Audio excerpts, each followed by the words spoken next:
Let's start this morning with the government. I'm joined now by the Education Secretary, Bridget Phillipson. Good morning. Hello, good morning. Can we begin with Mohammed Al-Fayed and his alleged predatory behaviour at Harrods?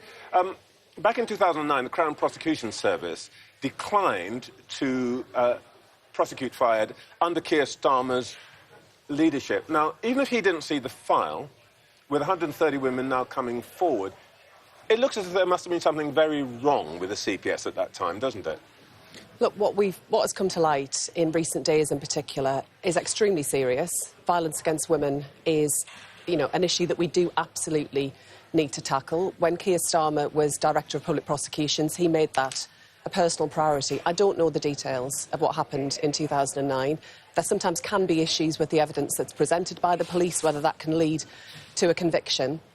But I think what matters most here, both in terms of the timescale around all of it, is why victims didn't see justice. I think that's what we should focus on. And absolutely, they should look into the circumstances around that. Well, in a way, that is what is being asked. And it does make, you can't judge now, but it does feel a little bit uneasy that twice the CPS simply didn't follow this up. And this is what people, particularly women, have complained about, that actually their complaints, their allegations are not taken seriously enough, and these things are allowed to fester. Surely this is something that we need to get to the bottom of, isn't it? Completely, and absolutely this is a very serious issue even today. I mean, the conviction rate for rape is absolutely abysmal.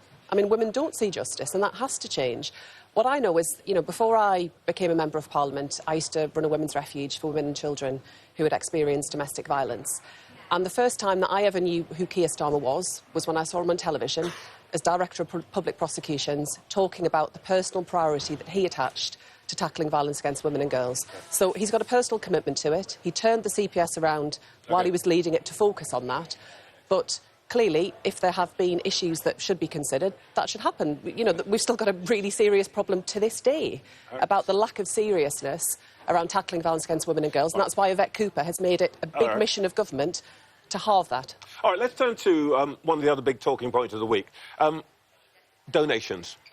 Your declaration showed that you received £14,000 from the Labour donor Lord Ali last year. What for exactly? Yep, so I received that money from Wahid Ali, who's a long-standing Labour peer. It was used to fund 2 events, all of which was declared properly and thoroughly. That's why that information is in the public domain. The first event was ahead of my birthday, so I was turning 40. I thought it was a good opportunity to get people together in a professional context. So it was journalists, trade unionists, education people, MPs and Shadow Cabinet. The second event was an event that I held also again for lobby journalists, for people in the education world, as part of a reception. That's, it was in a work context, That's a very nice thing, but if a Tory had done that 2 years ago, I know exactly what you'd be saying to me this morning. They should pay for their own birthday parties. Look, this was in a work context. I didn't even invite my own... You just said the same thing. Yeah, Come on. I didn't even... My own family didn't come to that. It was in a work context. I celebrated my actual 40th birthday with my family. We went for a pizza. I celebrated with my kids. This was where I got together colleagues, journalists actually, trade unionists, education people. It was in a very different kind of context. Wahid is a Labour peer. He's been a Labour peer for over 25 years. This is fully transparent. Honestly, with respect, I think we might be digging a slightly bigger hole here. You've got a lot of people who knew you might be the Education Secretary, and you've got them in a room. You're paying for them to lobby you. I mean, the point about all of this is that to the average viewer, it feels dodgy. It feels like this is now an event for lobbyists. No, that's absolutely not what it was. This was an opportunity for people to come together to have a reception where we can talk about, for example, issues around education. These kinds of things happen regularly. It was all declared in line with the rules and fully transparent. This was 2 events in a work context, and the information is there for the public to see. Well, let's talk about this issue of transparency. The Chancellor apparently registered 7,500 worth of clothing as support, I'm quoting, support for her role.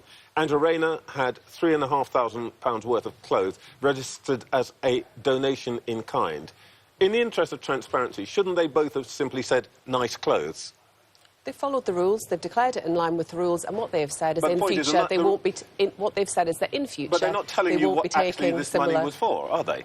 I mean, this is not transparent at all. Look, the rules have been followed. They've declared it, and they've said that in future they won't be taking donations of that kind. Well, look, the reason that this is so toxic is that if the other party, some other party had done this, you would be saying, this is shocking, it isn't transparent, you haven't actually told us the truth, resign, wouldn't you? No, the whole point is it is transparent. That's why you're able to ask me questions about it. Donations of kind doesn't say clothing. Because it's been declared. Donation in kind says stationery to me. Look, the reason that we can have this conversation is because colleagues have followed the rules. I followed the rules. I've set out in the Register of Interests what donations were for, who they were from, and that's there for the public to see.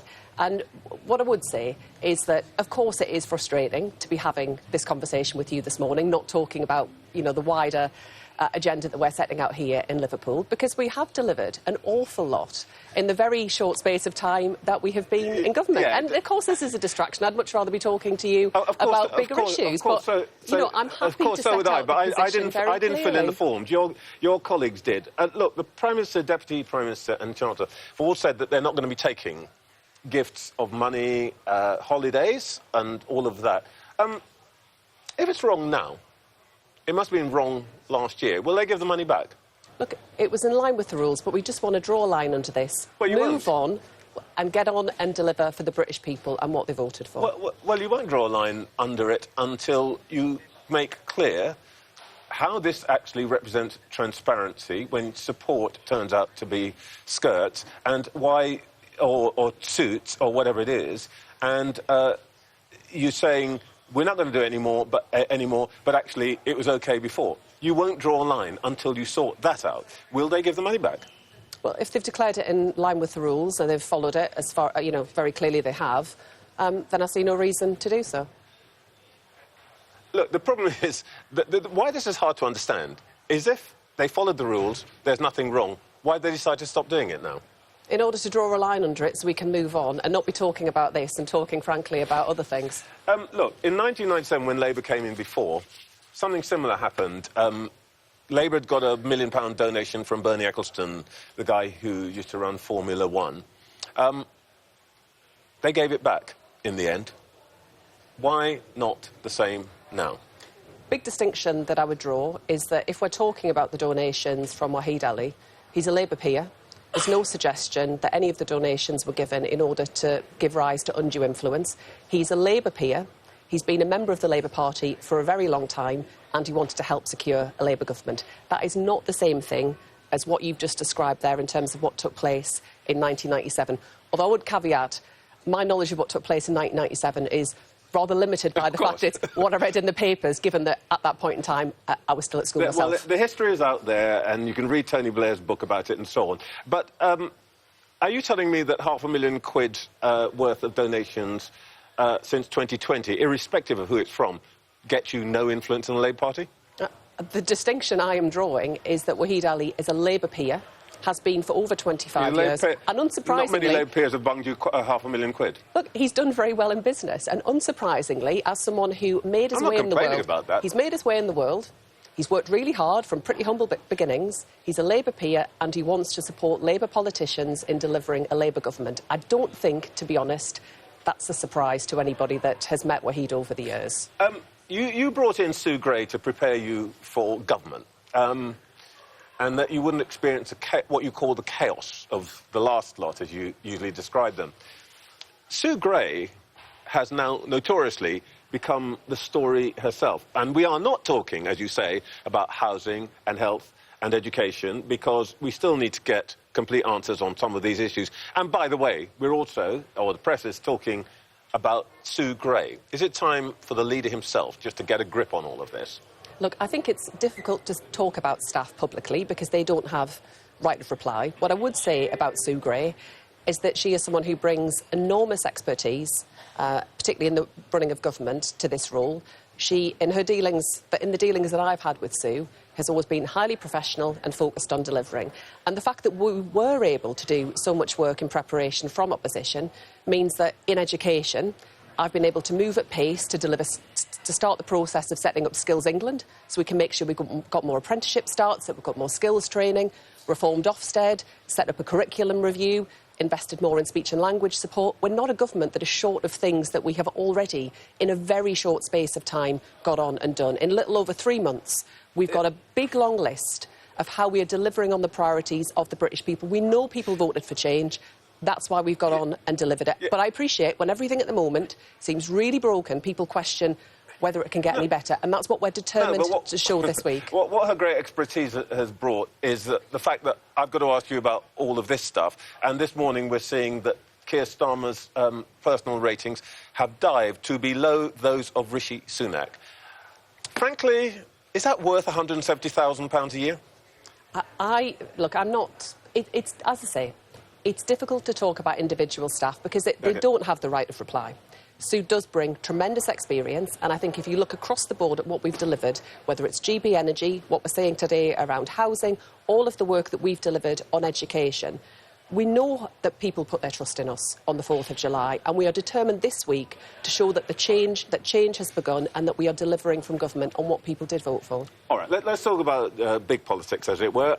It's reported that Rachel Reeves might have a little bit more fiscal headroom as she prepares for the budget, because of the way that the Bank of England's reporting its numbers. Would you like to see her spend that money keeping Winter Fuel Allowance? I think if I speculated to you this morning about what is or isn't in the budget, Rachel Reeves would be on my case pretty sharpish. Oh, come on, Bridget, be brave. What I would say is that, you know, the economy is in a terrible mess. Your viewers will know that, and we've got to fix the foundations. That did involve some really difficult choices back when we first became the new government in July in order to stabilise the economy, because people know what happens when you haven't got a grip, because they're still paying the price for it. They're paying more on their rent and mortgage because of that devastating mini-budget. On the Winter Fuel Allowance specifically, none of us wanted to have to make that decision. We didn't want to do it. We didn't expect to have to do it. But the last government, they walked away from these tough choices. Take education. They received the independent pay review body report saying how much they were expected to pay teachers. They refused to publish it. They walked away. They left it for somebody else to fix. And that presents some really tough choices. But your biggest donor, actually, Sharon Graham, says that actually that's all true, but you're making the wrong choices about the way you go about this. And that, above all, Rachel Reeves should free herself from the Tory fiscal rules, because in the end what they mean is a return to austerity, not more money for education, not more money for poverty, not more money for children. Actually, you have to agree with that, don't you? Well, we are investing more in education, and that's why, as I've just been saying, we did deliver on that pay rise for teachers, because I know if we want to drive high standards in our schools, we've got to have brilliant people at the front of the classroom delivering it. And yes, that is a choice. And it's a choice, by the way, that the last government refused to take. They left it to us. They left this huge gap in the public finances and walked away from it and abdicated their responsibility. We are not prepared to abdicate our responsibility in these tough choices. But Sharon Graham's essentially saying that you're wrong. She got it round her neck, then? Say again? Sharon's saying that you're making the wrong choices. Has she just got it all completely wrong? Look, Sharon's entitled to her opinion and to argue for what she believes to be right for her members. Of course she is. But I think what she will see and others will see is that we are determined to deliver a better deal for working people, whether that's rights at work or the pay awards that we've been able to give to public sector workers, like nurses, like teachers, who are absolutely central to the change that we want to deliver across government. Well, look, the big argument that's going to be on the floor here and on fridge and so on will be about this Winter Fuel Allowance. She says that your decision to take money away from pensioners at the same time as taking money from millionaires is, and using her words now, cruel, a mistake, and embarrassing. Why doesn't it embarrass you? Well, I certainly don't like it. I mean, I take absolutely no relish in the fact that we've had to make this decision. It was not a decision. You could have made a lot of choices. It was not a decision that we expected to make. It was certainly not one that we wanted to make. Look, there was that huge gap in the public finances, £22 billion. The Tories knew that. They called an election, they walked away, and they left it to somebody else to sort out. We will fix it, by the way. We will sort this. We will get our economy back on a much firmer footing, and we will deliver some hope and optimism about the difference that we can make. Because I know that everyone looks around the country and thinks, God, everything's broken. Let me just stop you there, because you just said something very interesting. Everything you say is interesting, but you said we will fix it. Does that mean that at some point we might see that money back in the pockets of pensioners? We will fix the economy. We'll deliver a fair deal for everyone, but crucial to that, the way that we'll do it is by driving growth in our economy. That's why we've said that's our #1 mission. The reason the last Labour government were able to invest in public services was because we grew our economy. The record at the last government, what we've inherited, is dismal. But it's also a great opportunity to transform our country. If we're going to drive growth, we will need to make sure that there's good jobs in construction and skills and apprenticeship starts and much more besides. So it all goes hand in hand. OK, by the way, you're great friends with Rachel. Will she be listening to this and thinking, maybe I can vary it a bit? I'm not going to prejudge whatever. Rachel knows her own mind, and I know in the budget that she'll set out next month, she will make sure that we get our economy on a firm footing, because that's what needs to happen. Bridget Phillipson, thank you so much. Thank you. Well, if you fancy a daily dose of all things political, check out our Politics at Jack and Sam's podcast. Our very own deputy political editor, Sam Coates, and Politico's Jack Blanchard, they'll tell you everything you need to know for the day ahead. And they'll do that in under 20 minutes. And you'll get it all before 7:30 in the morning. There's a QR code on your screen now, and you can listen and you can subscribe wherever you get your podcasts. And also, let me give you a reminder. Given the extremely tense situation in the Middle East, coming up after the top of the hour, we'll bring you a live interview with the President of Israel, that's Isaac Herzog. We'll get his view on the country's attacks on Hezbollah in Lebanon and what happens next in Gaza. Well, let's get on to the stars of our show and see what our panel made of all that. We're joined all morning by the political editor of The Sun, Harry Cole, the chief political commentator for The Eye, Kitty Donaldson, and the chief executive of Chatham House, Bronwyn Maddox. Kitty, I thought Bridget Phillipson made a valiant effort at saying it's all going to be all right. It's all convinced? Fine, Trevor. Am I convinced? I think they very much would like this story to go away, let's be honest. I was quite surprised, actually, when she came on and she said, I took some money for a birthday party, or 2 birthday parties, one for journalists, to which I wasn't invited. I was a bit miffed, actually, to hear that. And another one for trade unions and donors. And I think the public will look at that and be a bit like, really? Really? For birthday parties? But I think they're making a valiant, if slightly snail-like effort towards the kind of policy details. Harry, did you get any of the canapes at that $4,000? I actually was invited, but I didn't go. OK. I was there, but I wasn't involved. Exactly. He did inhale. Present, but not involved. I think you were invited as well, weren't you, Trevor? I have no recollection. Look, I mean, I thought the whole point is that we were meant to, the days of arguing about was it a work event and was there cake, and all of that was meant to have been cleared out with not just Boris Johnson, but the Tory government of past. And the problem is that this new Labour government have walked into the same bear traps, the same ridiculous, rows and silliness, and just, you'd think anyone with a sort of political antennae might have just avoided some of this stuff, especially as the fact that Mr. Rules, Starmer, has made such a pious virtue of being whiter than white. He will, he mentions it at Cabinet, reminding everyone that they need to, stick to the ministerial code. And here he is, walking into these traps. And he's employed the head of ethics, Sue Gray, who investigated the arsons. You would have thought there was a hypersensitivity to all this. Yeah. Do you think we're making a little too much of it, or is this another Partygate, Bronwyn? No, not yet, but it's not going away. It has a stickiness which points to lots and lots of these decisions, and that's why it's not going away.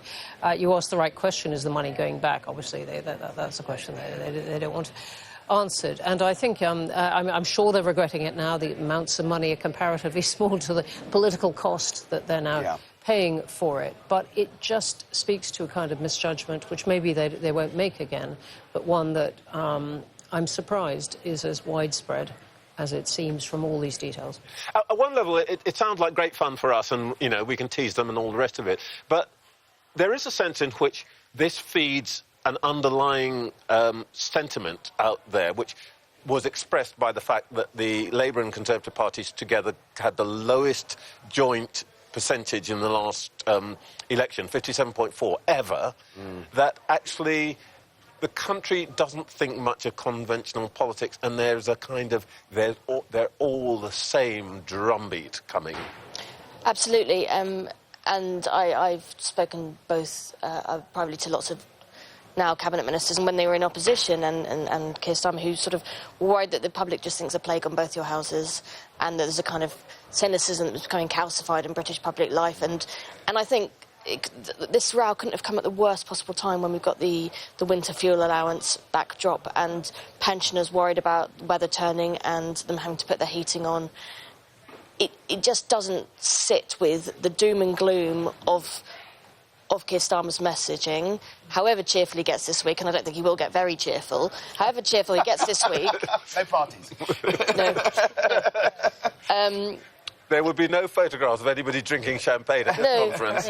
Or any bits of cake. But, you know, there is a bigger picture. The point is that there isn't a lot of money in British politics. Yeah. And this has gone on for a long time. For example, the MP's expenses, which left a very bad impression for the whole public of what MPs are up to. There are always arguments for paying them a little bit more, but that goes down like a lead balloon with most of the public, particularly against this backdrop of bits of money being paid off other people. But the fact is, they're scrabbling for bits of money to try and look smart on telly. The Reform Conference on Friday. Mr Farage. And also, exactly to the point, your point, and your point about this underlying tension, you couldn't get a cigarette paper between the level of cheering, or booing, in fact, every time the Labour government was mentioned and the previous Tory government. So you're totally right that you know, if Farage can capitalise on that feeling of, you know, they are all the same, they're as bad as each other, there is a real opening for him, I think. He got 4 million votes last time, you know, another 2 million votes off of disillusioned Tories and 1 million votes off of disillusioned Labour voters. 1 in 6 saying they regret voting Labour now in a poll the other day.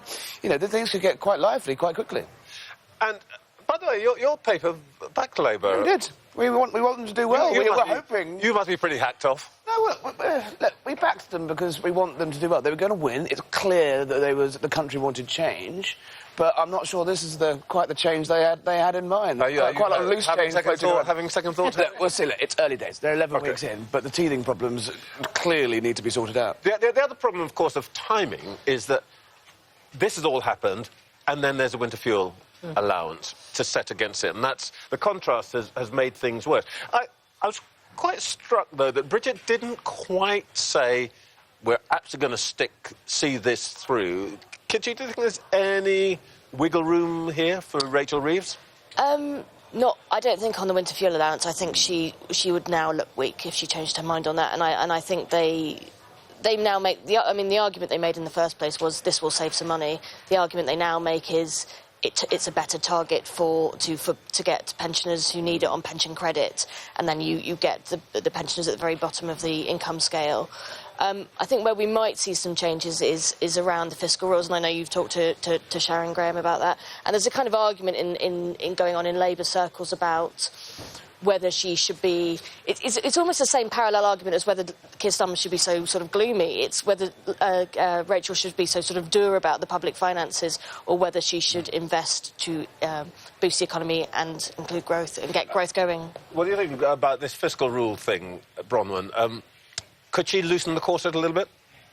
Yes, you need fiscal rules of some kind if you're going to borrow money, and also to put a kind of structure around your spending plans, and to make sure that you've got a plan for all these different competition, these different requests for spending.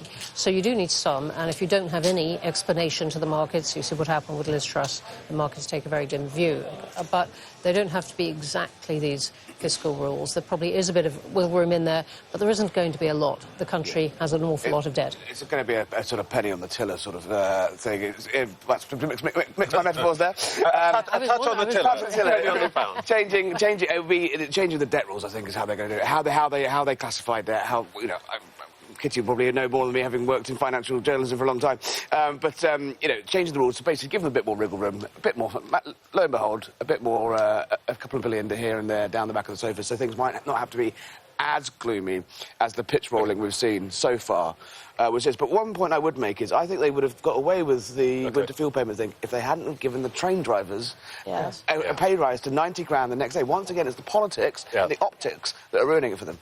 Bronwyn, just very quickly before we go to the top of the hour, I'm going to be talking to the Israeli president a little later. You've, in fact, just come back from Israel. What's the mood there?